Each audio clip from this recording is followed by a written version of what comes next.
सदन में डुमरी विधायक टाइगर जयराम महतो ने राज्य में हो रहे जमीन से संबंधित मामले को रखा। उन्होंने कहा, राज्य में हर दूसरा घर जमीन संबंधित मामलों से परेशान है। अंचल को दुरुस्त करे सरकार, नहीं तो हर घर गृह युद्ध में तब्दील हो जाएगा। माफिया सड़क किनारे घात लगाकर जमीन की निगरानी करते हैं। कमजोर रैयतों के औने पौने दामों में जमीन का फर्जी कागजात बनाते हैं और जमीन पर अपना दावा करते हैं। खबर में आगे। अध्यक्ष महोदय, आज अगर इस राज्य का भ्रमण किया जाए तो आप पाएंगे कि इस राज्य का प्रत्येक दूसरा घर आज जमीन संबंधित विवादों से परेशान है। इसलिए मैं आपके माध्यम से सरकार को सचेत करना चाहूंगा कि आप कम से कम अंचल को दुरुस्त करें, नहीं तो आज हर एक घर गृह युद्ध में तब्दील हो जाएगा। समस्या है ऑनलाइन रसीद की, समस्या है रोटेशन की, समस्या है पंजी 2 की। इसलिए अध्यक्ष महोदय, उसके बाद महोदय, अगर आप धनबाद बोकारो सिटी में आता हूँ, वहाँ क्या है कि जो माफियाओं का सिंडिकेट है वह सड़क के किनारे जमीन पर घात लगाकर निगरानी करते हैं। उन्हें जैसा ही मालूम चलता है कि जमीन का जो रैयत है वो अगर कमजोर है तो पौने पौने दाम में फर्जी कागजात बनाते हैं और उस जमीन पर अपना दावा मजबूत करते हैं। अध्यक्ष महोदय, इसलिए मैं आपसे चाहूंगा कि इस विषय को भी गंभीरता पूर्वक लेंगे।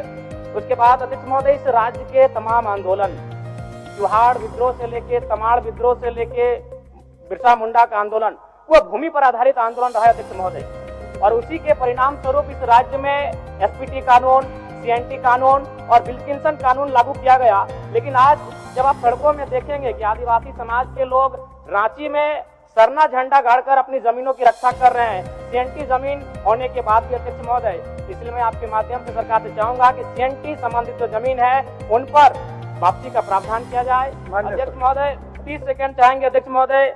और साथ ही साथ, क्योंकि जब जमीन की बात आती है तो विस्थापन की बात आती है। अध्यक्ष महोदय, चूंकि मैं उन क्षेत्र से आता हूँ, कई ऐसे कागजात हैं जिनमें विस्थापन की जो जमीन लीज का मामला है वो 999 साल दर्शाया गया। अध्यक्ष महोदय, आप समझ सकते हैं कि कितना मतलब अमानवीय व्यवहार किया जा रहा है झारखंड के साथ। 999 साल कर लीजिए अध्यक्ष महोदय। एक घटना है बेरमो गोविंदपुर की, जमीन के बदले नियोजन की बात थी और नियोजन दिया गया उनको 55 साल की आयु में, 5 साल में नौकरी खत्म हो गया अध्यक्ष महोदय। यानी 3-3 पीढ़ियां विस्थापन के नाम पर 3-3 पीढ़ियां आज संघर्ष करके समाप्त होने के कगार पर है। इसलिए मैं आपसे मांग करता हूं कि इस राज्य में एक सशक्त विस्थापन आयोग का गठन किया जाए और अब तक जितने भी जगह विस्थापित हुए हैं लोग, उनके डाटा को कलेक्ट किया जाए और तद अनुसार उनको नियोजन और मुआवजा